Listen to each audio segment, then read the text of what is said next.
అవి కూడా కంప్లీట్ చేస్తే కంప్లీట్గా మొన్నటి సంవత్సరం సంబంధించి తరగతులు ప్రారంభమయ్యేవి. ఈ సెకండ్ ఫేజ్కి సంబంధించినటువంటి కాలేజెస్ మీద మనం ఎక్కడికైతే అక్కడి వరకు ఆగుందో అక్కడికి అంతవరకు ఆగేసి ఏమాత్రం కూడా ఎన్హాన్స్మెంట్స్ చేయకుండా పట్టించుకోలేదు. దానివల్ల ఏమయ్యాయి, క్లాసెస్ స్టార్ట్ అవ్వలేదు. కొంత ఎఫర్ట్స్ కనుక వాళ్ళు పెట్టి కనుక ఉండుంటే ఖచ్చితంగా అవన్నీ ప్రోగ్రెస్లో ఉండేవి. ఇప్పుడు ఏం చేస్తున్నారు, ఈ సెకండ్ ఫేజ్కి సంబంధించినటువంటి కాలేజెస్ని, అలాగే ఈ థర్డ్ ఫేజ్లో మనం అనుకున్నటువంటి కాలేజెస్ని అన్నీ కూడా ఇవన్నీ ప్రైవేటైజేషన్ పద్ధతిలో ఇవన్నీ కూడా ప్రైవేట్ సంస్థలకు అప్పగించేటువంటి ఒక ప్లాన్ వేశారు.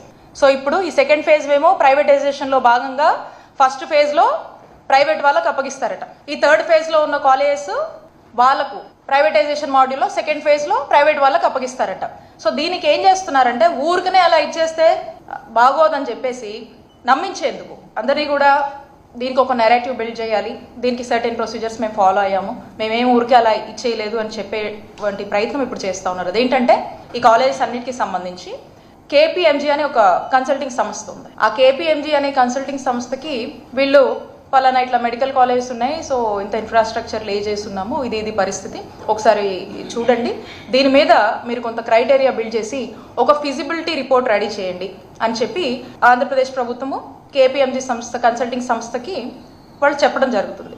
ఈ KPMG సంస్థ వచ్చేసి ఇక ఇదంతా కూడా స్టడీ చేసి ఒక ఫీజిబిలిటీ రిపోర్ట్ ఇస్తుంది. ఆ రిపోర్ట్ కూడా గవర్నమెంట్కి అనుకూలంగానే ఇస్తుంది, ఎందుకంటే వాళ్ళతో మాట్లాడే జరుగుతుంది. బట్ స్టిల్ ఇదేదో KPMG సంస్థ వాళ్ళు ఓన్గా రీసెర్చ్ చేసి ఇది క్రైటీరియా అని చెప్పి వాళ్ళు ఇచ్చినటువంటి కండిషన్స్ కానీ పాసిబిలిటీస్ సాధ్యాసాధ్యాల గురించి మెన్షన్ చేసి ఇవ్వడం జరుగుతుంది. ఇప్పుడు ఈ సంస్థ మళ్ళీ ఈ ఫీజిబిలిటీ రిపోర్ట్ వీళ్ళకి గవర్నమెంట్కి ఇస్తుంది. గవర్నమెంట్ ఏం చేస్తుందంటే ఒక సర్టెన్ నెంబర్ ఆఫ్ ఆఫీసర్లతో ఒక సర్టెన్ ఆఫీసర్స్ని ఒక టీమ్గా కాన్స్టిట్యూట్ చేసి ఈ ఇచ్చినటువంటి ఫీజిబిలిటీ రిపోర్ట్ని వీళ్ళు స్టడీ చేశారు, వీళ్ళకి కూడా ఆమోదకరంగా ఉంది, ఈ క్రైటీరియాలో ఏదైతే మనం ఎస్టాబ్లిష్ చేసినటువంటి గవర్నమెంట్ మెడికల్ కాలేజ్ క్రైటీరియా ఇప్పటి వరకు ఉన్నంత వరకు పాసిబిలిటీస్ ఎలా మ్యాచ్ అవుతున్నాయి ఏంటని చెక్ చేసుకొని వీళ్ళు విల్లింగ్గా ఉన్నారు.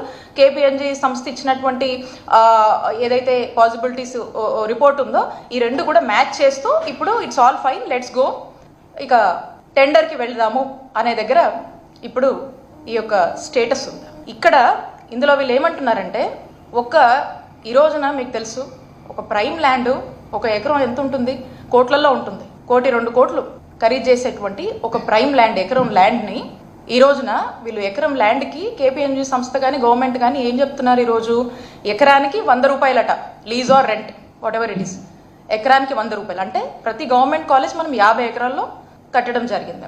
ఈ 50 ఎకరాలకు సంబంధించి అంటే 100 రూపాయల ఎకరం కంటే సుమారు ఇక 5,000 రూపాయలకి, అంటే సంవత్సరానికి 5,000 రూపాయలు, 5,000 రూపాయల వరకు కూడా ఇస్తే సంవత్సరానికి ఒక 50 ఎకరాల్లో నిర్వహించినటువంటి ఇంత ఖర్చుతో 500 కోట్ల వ్యయంతో మనం ఖర్చు చేసి కడుతున్నటువంటి ఈ మెడికల్ కాలేజ్ 5,000 రూపాయలు సంవత్సరానికి చెల్లిస్తే 33 ఏళ్ళకి లీజుకి ఇస్తారంట.